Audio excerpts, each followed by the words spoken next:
Hello, everyone. Today is Thursday, as you well know, and we are live.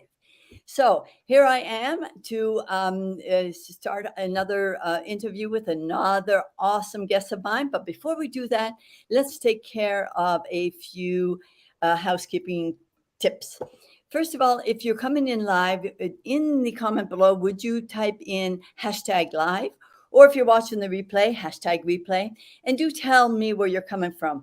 As you well know, those of you who've been following me, I'm coming in from Mexico. My guest today is from the USA. We will find out exactly where. The USA is such a big country. And also, would you please, either above this video or below this video, you see a strip that says StreamYard. Click on that so that will give StreamYard permission to use your name. And that way you can interact with us.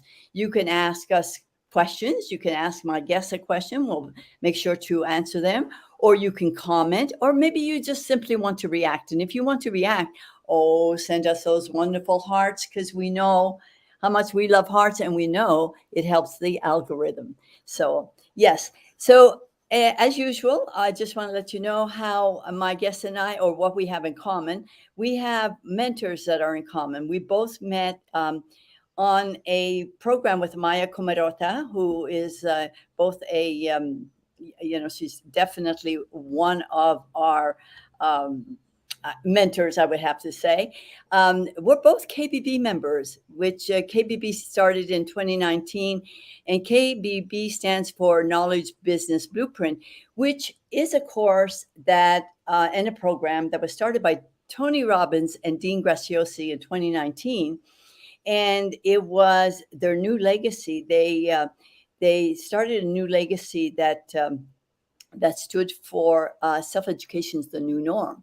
And of course, we knew that everybody was, learning all by themselves, going to Google University. So they took that and made it, took it a step further. But we won't go into that today. What I want you to do is, before anything, meet my guest, Jodie. And Jodie, there you are, Jodie Santandrea-Ruano. Did I pronounce that right, Jodie? Yes, that was awesome. Great job.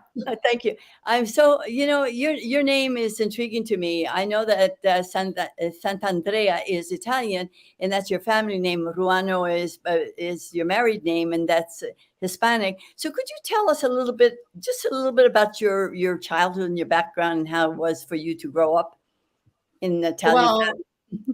Well, actually, I didn't grow up in my Italian family. Okay. I was literally always told that I was Italian. And the funny part was I would ask my family, why does everybody think I'm Italian?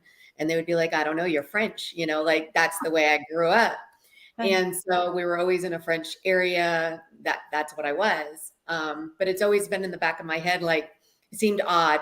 And there were little things here and there growing up that seemed a little different. I didn't look quite like my sisters. We were similar, but there was always something different. Right. And so I was on Ancestry, and then I guess my oldest sister decided to do her DNA because it came out in 2012, a month after my mother passed away.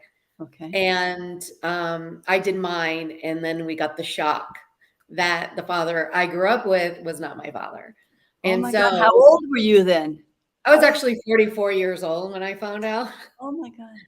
So it was kind of weird because I wasn't totally shocked, because there was something and there was a lot to it. So there is a lot more to this story, but I got to meet my father, and it's been great. So. Oh, wonderful, wonderful. And then at what point did you marry? I married my husband in 1996. Okay, so you've been married. Do you have any children? I have 2. Oh, wonderful. Yes, So, they're adults. and as I understand now, you are what we call an empty nester. Is that correct? I am, yes. I have been empty nested for since 2017, 18. Mm-hmm. And how does that feel? I mean, that's always a controversial issue. Some people are happy to be empty nesters. Some people are like, oh my God, what am I going to do now in my life? So how was it for you? What was it like for you? It was, what am I going to do with myself? I didn't get the, oh, I didn't feel the, oh, it's great. It was definitely, what am I going to do with myself? And I had a background with certain things. And I would love to get back to it, but I was like, what can I do? So I ended up diving into personal development, and that started my journey. Yeah, and you've been in personal development for quite a while. And as I understand, you and I, of course, have Mary Morrissey as one of our mentors. You and I talked about, and I forgot to mention that at the beginning. And so, I came in. I started with Mary Morrissey in 2016. When did you come in contact with Mary? I believe she was 2020, like 2019, 2020 area. Okay, and what brought you to Mary? What happened there? I actually I dove into everybody. I was looking at this person. I've been with every one of them. It was just like, let's hit this, let's hit that, and I wanted to get everything I could from a little bit from everybody is kind of, and then I did a deep dive with John Maxwell's team. So John Maxwell spoke to you the loudest. You wanted to be a speaker, maybe? Yes. So you knew that about yourself. You knew that you wanted to be a speaker. Yes, I did. When I started kind of going through the journey, I realized that's what I wanted to do. And I had a very strong voice. I just knew that that's the way it was going to be. And I didn't doubt that. And it was just getting there to do it, like, okay, what do I need to do to get to that point? So it sounds like you were following your intuition. A lot of people don't call it intuition. A lot of people call it the gut feeling. But today we understand much more that, the heart, the stomach, the head is all one, and it all speaks at one time. And and when there's a message to us, it's nice and loud. Yeah, it was. So tell me, all right, so you got your certification with John Maxwell. So congratulations on that. That's a lot of work. So what is it that you wanted to speak about? Well, at the time, I didn't know what I really wanted to speak about. I was just diving in. They had a lot of different parts of their program. And so again, there was more training, there was more learning. And I felt like, I really wanted to figure out where I was going to go. And they have a kids program, they have a corporate program, so there was so many different areas, and it was just learning which area to go in. But I knew I wanted to be the speaker. Like, I knew that. You knew that. So it's a beginning, because, a lot of people in our audience know that they're meant for something greater, but a lot of them don't know where to start. They don't know whom to trust. So it seems like you were on that journey too. But you did know that at least that you wanted to be a speaker, because a lot of people want to be speakers. They want to be writers. They just want to share their knowledge, course creators. And so, okay. So you took the first step. Yeah, it was John Maxwell. You were doing a lot of personal development. What was your greatest desire? I mean, I know we just talked about you wanted to be a speaker, but there's got to be something behind that. I mean, for example, I love to interview people. I am just in love with people's stories. I just love it. And I just love to bring out the different stories, and what people can do with their stories is amazing to me. Some people can coach, some people can create a course, some people can create workshops. There's so much you can do. What was your biggest dream at that point? I was at the time, well, when I started out, I had done a podcast. I was doing, I started doing courses. I did one-on-one coaching. I was trying that. I was just kind of dabbling, seeing what would catch, where, I would fit better. So I was doing that. I started the DISC program. I don't know if you know about DISC, but I was trying the DISC program. So it pretty much tells you, like, if you're in a corporate setting, right? Right. Or even in a restaurant or wherever you work with a bunch of people, right? Okay. So the DISC program was kind of telling you, um, this person, you want somebody that is like this to be in charge of something that, you want it to get done now.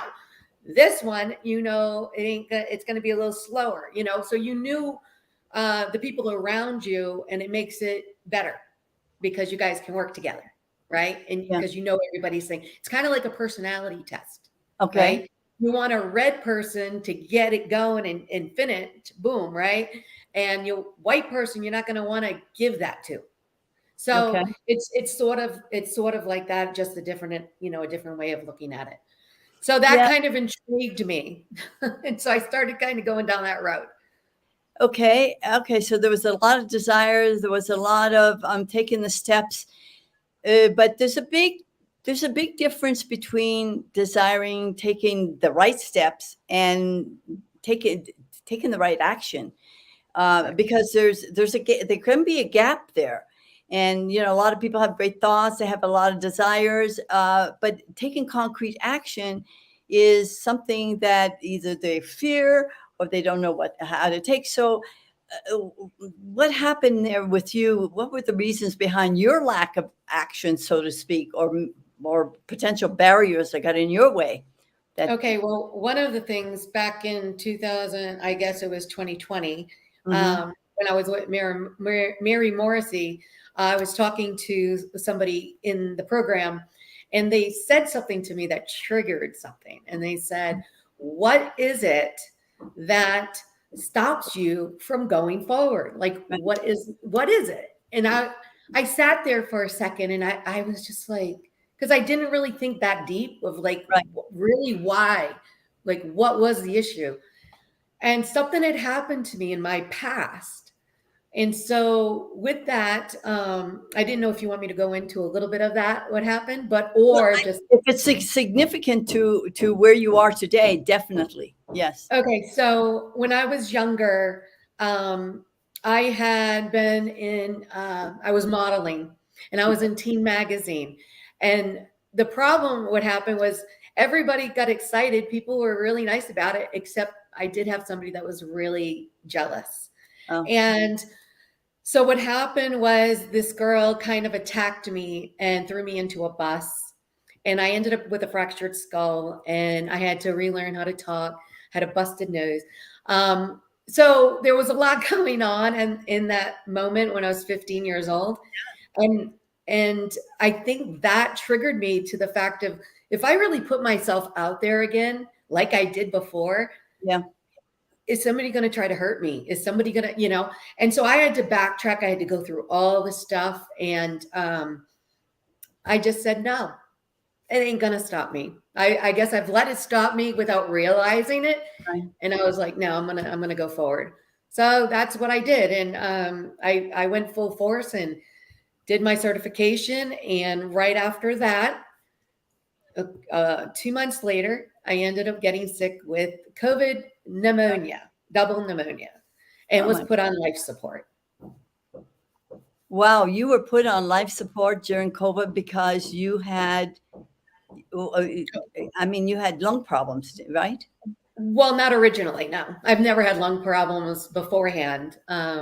I have them now. Oh, But wow. so yeah, so what happened was why I was getting sick, my oxygen kept dropping, and Yeah. it dropped to 79. And so my son rushed me to the hospital because my husband, at the time, he was sick, but we were in two separate rooms, and I didn't realize how sick he was. So I ended up getting, rushed to the hospital by my son. And then it was about a week roughly that I thought I was going to be fine. You're in the hospital. I have oxygen on. We're good. I'm not worried. I mean, I was even getting food delivered to me in my room. It was so I didn't comprehend that I was as bad off as I was. Right. Um, and then they started trickling that I was going to have probably a ventilator. And then from there, it went to, we're going to move you to another room closer to the nurse's station. And then I was there for a couple of days, and then they moved me into ICU. And at that point I said, I'm going, like, I don't know if I can use the word, but ass backwards. You know what I'm saying? Like I knew something was going on. Yeah. So I ended up being there for the weekend. I think it was the weekend, and I had what is this called? A pick put in, so where they like take your blood. But they ended up telling me that they needed it for my artery, and ended up that my oxygen was really bad. The doctor came in, and this is exactly what he said. You are going to have a ventilator. You're going to have a trach. You're going to have a hole in your neck. You have 1 in 4 chances of living, and you got 5 minutes to tell your family. Oh my God. I mean, you know, we're talking about mindset here. Yeah. What happened to you at that moment? I mean, because you didn't even think you were that sick. You Correct. were only that sick because I kept telling you how sick you were. What Right. went through your mind at that point? Because I know what you are now. I was still in shock. I was like what? Like, really? I'm that bad? Like, not good, right? So I right away I started calling and texting my friends and family, and I gave like a little I love you signs to my son, because you know that was a thing we did. And my I have to actually say my best friend at the time, she gave me some information that I had trickled to the doctors and my husband to have it looked into. I had never heard of it before. It's called the ECMO machine. Mhm. And so at that time, there was a lot of talk about it. As far as I knew, I also made 3 prayers, 3 wishes, which were for my husband and my son to repair their relationship. It had been several years that it had been strained. The second one was my daughter was actually supposed to be married in December of 2021. And obviously that was going to be an issue. So I prayed that they would still be married. And number 3, I prayed for a grandbaby. And so those were the 3 things I prayed for. And I ended up getting shipped over to another hospital, medic flight over, where I had a bunch of other problems that happened. So lung clots, leg clots, right side of my heart was damaged at the time. I had blood transfusions, I had seizures. So I had all these things going on. Right. But they ended up putting me on the ECMO machine that I believe saved my. You believed it saved your life. I think you just froze a little bit there for us. And helped save my life. So, you know, when I ended up coming back out within the year, oh, this is the other thing really quick. My hair, a month after I got out, fell out. So I ended up losing all my hair.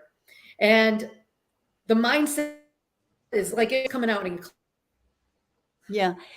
I think we're having some issues with the sound here, Jodie. I don't know if I'm the one that's freezing or if you're the one that's freezing. On live. Okay. Because you have frozen like several times for us. So can you hear me? Have I? Yeah, yeah. So I don't know if it's me freezing or you freezing, but several times you've come in and out. But anyway, you did not give up. You lost your hair. I mean, there was, you know, very often we hear that resiliency is often built through adversity. I mean, I think you're the image of this happening, building resiliency. I mean, could you talk about how you overcame all this? I mean, yes, the machine did save your life, but it sounds to me like you didn't really believe any of it along the way. Yeah, you know, they were doing their thing, and you know, you had these wishes, and you wanted them to happen, and those 3 wishes manifested themselves. Did they not? They did within the year. Within the year, and then all three, and you were out of the hospital. You saw it happen. You didn't really kind of, you know, I don't want to say succumb to what they thought was going to happen to you, but you did have that built up resiliency where you just I don't know if deep in your mind you had some thought, well, I'll show them. I mean, can you even go back there and let us Yeah. see? Well, the weird part is that I've always kind of had that mentality, Hmm. to where, I will, if somebody says you can't do it, I will do it. Uh-huh. So Yeah. I've always kind of had that. Yeah. And then just with the mindset that I've learned along the way for the last, so many years, that it's just helped guide me with it. And I Hmm. do have to say, after looking back I literally have had something happen to me every decade of my life. That Really? was very significant of me. Yes, I had meningitis twice. Oh, wow. I had so many different things happen to me. And so it's I'm pretty much done. I don't want any more things. Like, I think I'm strong enough. I'm like, thank you, God. But, I've always noticed that when I looked back at things, that God always had my hand. Right. And so he's always guided me. And I really had to hone in on my intuition. I had to trust in him. And that's what I did. Right. Oh my God. So, resilience often involves seeking support. How do you surround yourself with the right people? I mean, or resources, to help you stay resilient and motivated. Well, they always say that you end up being like the 5 people you surround yourself with, Right. The right? sum of five people that you surround yourself with, and so you're very cautious about that, right? Yes. Wow. Wow. Wow. So, can you tell us, how do you maintain even today, and you did mention that every decade something happens to you, but we could put that out of our minds so that the next decade it doesn't happen. Right, exactly. Exactly. So even today, how do you maintain your focus and your determination? To keep your focus, to keep your dream alive, and what it is that you want to do. Um, well, I always say, be better 1% at least every day. So my biggest thing is I work on myself every single day. I have motivational stuff, whether it's a podcast, Mhm.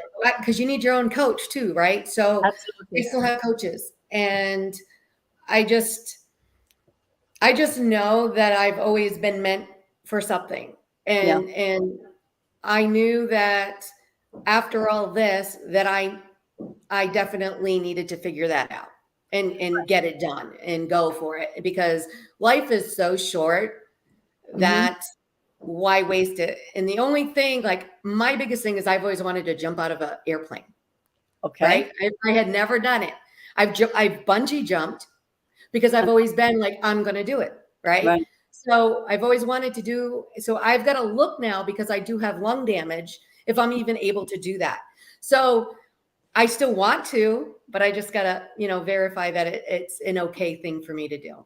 But Right. I always say, do what you love, get 1% better every day, Right. go for your goals, and don't stop. And If don't somebody stop. knocks you down, get back up. Right. And that's a muscle that you were able to build. I mean, from the very, very first moment where that person was jealous from you, it knocked you down. If it wasn't a person knocking you down, it was your health knocking you down. And it just seems like you just got up and starting all over again, right? Yes. What do you think okay, from here on, what do you think your biggest challenge is going to be? I do understand, and through our conversation, that you're kind of unclear as to your niche. How important do you think that is? It is important. They tell you how important it is, right? So, Mhm. like I said, when I started the John Maxwell team, I was starting to look at where I wanted to go, Right. and everything kind of threw me for a loop now. And then I thought, I can't speak anymore, right? That was my thought process, and I got rid of everything originally because I was like, I'm not going to be able to do this. Like, my voice is gone, right? Right. And I've worked to get this voice to this stage, and it's still not perfect, and it probably never will be, but it doesn't stop me. Well, it sounds So, fine for me. It sounds okay to me. So what kind of voice are you looking for? well, I lose my voice Oh, I see. easily, Yeah. and the lungs and the just to keep it moving. So I've been Okay. working on strengthening it along the way. I used to be able to sing, but I can't sing anymore, Okay. like very well. I could belt, like if I'm in an auditorium, you could hear me all the way in the back. Okay. So I can't do that no more. Okay. So unfortunately, but Well, guess what? There's mics. There's mics. oh yeah, mics are always wonderful, and there's different ways of being a speaker. You could be an interviewer, and that would be okay too. You know, I mean, that's what I do. I mean, I interview people, and I love doing it. There's lots of ways that you can use your voice, but tell me, can you tell me, because you've had a couple of interviews now. People have Mhm. been interested in what you're doing, where you are at, and where you want to go. Can you tell me where you are right now and what it is that you'd like to accomplish? Because we have audiences who want to hear about this. They want to hear about, Oh, you okay, froze. I've Are had you setbacks. there? Can you hear me? I think you froze again. We're having little problems with tech issues today. Jody, can you hear me? Because you froze Yeah. again. Yeah, you did too. You Oh, went first, and I could see myself, and I was like, I lost you. And then I went, and I was like, oh no. oh my God, I don't know what's happening, but we're going to move on. The show goes on. Okay. Yes. So let me see if I can remember what I was going to say. I wanted to know what's for you from here on, going forth. What is it that you want to accomplish? Um, well, again, I want to be able to speak on stage to Right. help people find their journey, their resilience, their what they need in their life to keep them going forward Right. and not go backwards. And at that point, I am also doing a YouTube channel I'm working on. Okay. Um, and then I probably at some point will put a program together.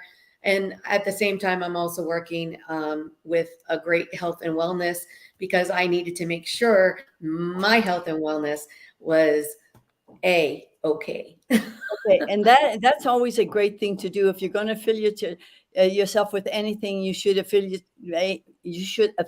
yourself with something that's going to help you, personally, and help you move.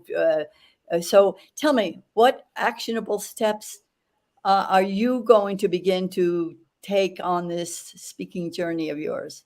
Uh, Well, I'm planning on doing some events Okay, and I'm trying to finish out some things that I have to do with John Maxwell.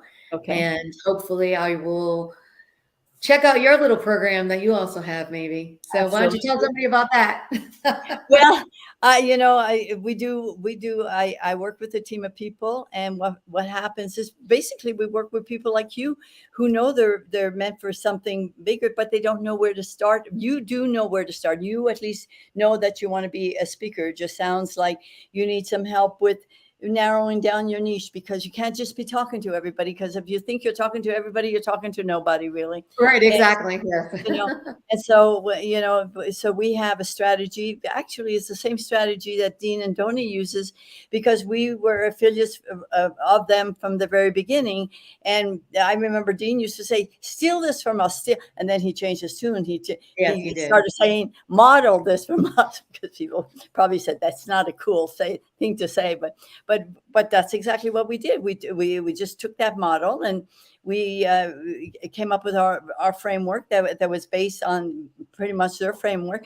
But what we do is work with smaller people, because we found that with Dean's group and Tony's group, thousands and thousands, nobody was being served, and people need hand holding. And Yeah. so that's what we do. We take them from where they are to where they want to go, which is basically launching. And repetition is the mother of mastery. So we have them do that several times. Meanwhile, while they're doing what they need to do, they're building their clientele, because we show them where to find those people, because we've learned how to do it ourselves. And so And so the program has worked really wonderfully well and so we've had people now with us since the beginning. We call them our founding members, and these Yep. people now are at a place where they're ready to automate. So we're like 3 steps a little bit ahead of Dean at this problem, at Point. this point. Thank you very much. You're welcome. Where we can help people automate their emails before their event, after the event, because that's very time consuming. It Yeah. frees up our peeps, our clients, to just do what they want to do, is either speak or coach. And then we help them with their sales funnels, their order page, their payments, and all that, which is something that people don't like to do. Right, So right. they Well, talk that's about, the thing. There's so much. yeah. It's so much to do. Sometimes it's overwhelming. It is overwhelming, and so there are 3 points at which people can get into our program, and but so thank you for asking me about that. I just want to say that Mina here is with us. Hello, Mina. She says hi, Lucy and Jody. You're doing great. Hello. Thank you, Mina. And there's another one. You can be a guest on my show. There you go, Jody. We got you a speaking Yay. engagement. Thank you very much. So, Jody, Mina, we will put the information. Actually, let me share this. This information is going to be in the comment below the video when we finish. And so you, Jody, can get in touch with Mina. Mina, you can get in touch with Jody that way. So thank you. I love it. I love it when there's collaboration immediately. Thank you, Mina. Mina's a Yes, thank wonderful you. client of ours. She's she's been doing podcasting now for over a year. She's having great success, but she's ready to take it to the next level. And Sounds so great. that's where we are with her. And so I'm trying to deal with all these things. So if you want to discover how you can, it's all about marketing. It You is. can have a book, you put it on the shelf, but nobody knows about it unless you market yourself. And that's really what we do. But we hold you by the hand the whole way. And there is no program equal to ours. I'm not just bragging. I just truly believe that. Mina says hello, and she says you are welcome. So she's just answering our comments. So tell me before we go. So you do have things in. It sounds like you have your little ducks in a row here that you're ready to to go on. And let me see. Let me try to give. Okay, I'm trying to do 2 things at a time. The techiness it overwhelms sometimes, but we get Yeah. it done. So tell our audience, where can they contact you? I do have your link below where it says link a tree, and Jodie Santandrea-Ruano. Ruano, make sure that you check the Sure. comments below, because I will put that link there so that you can easily click and give Jody, talk to her about whatever it is you need to talk to her. So, Jody, any advice to any of our audience that are listening? People have been where you've been, they've given up, or they don't know, how to start up again. Where do I go? Where do I start? What do I do? What's the advice? Well, I would say, first of all, get a good morning ritual together, Okay. something. Start with that, Mm-hmm. and then slowly, transition to a nightly. But in between, it's one step at a time. You've got to look for it. It's not going to follow you. It's not going to come to you. You've got to look for it. You've got to want it.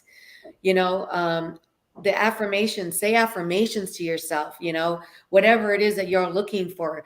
All the negative that you're thinking, that is happening because you're focusing on that. It's sort of like if you're driving and you're like, oh, there's a tree, you're going to go towards the tree. That's why a lot of people, when there's an accident, they're like, a field and there's just one tree. And it's because you focused They on don't that want to tree. hit the tree, and they're looking at the tree. Right. And it's kind of like if you see something in the road, sometimes you're like, oh, and then you end up hitting it because you focused on it. So Exactly. it's kind of the same thing. So all the negative, all the the doubt you have, you got to get rid of that. And so it's not an overnight thing. It's a constant, constant. And then you'll find yourself where you want to be. And wouldn't you say also you don't have to do it alone? You do not have to do it alone, right? No. Well, that's what the group of at least 5 people, right? Right. But find a community that you're looking for. Get in a community. It is so helpful to find and grow with these people. So absolutely. So don't hesitate. You can join my community because that I'm working with this team of the Launch Lab Academy, and we are another community. We will nobody is ever left behind. So please feel free to join us. And if Mina's still with us, she can, certainly vouch for our community because she's part of our community and has been for a long time. So good. So is there anything, Jodie, that I haven't covered that you would like to tell our audience? I don't think so. Just, if you're looking for health and wealth, come find me. I've been through this journey and I found the best products that I think have gotten me where I am. Okay. So they're very helpful. And then just, follow me on Facebook. It's my name. Okay. And so that's it. Okay, well, there you are, folks. I will definitely put the information in a comment below this video so that you can easily contact our awesome guest, Jodie, and ask her questions. Ask her about her products because obviously, look at her. She's she's healthy and wealthy because health is your wealth after all. It is. If you don't have your health, you don't have anything. Yeah. Most people will spend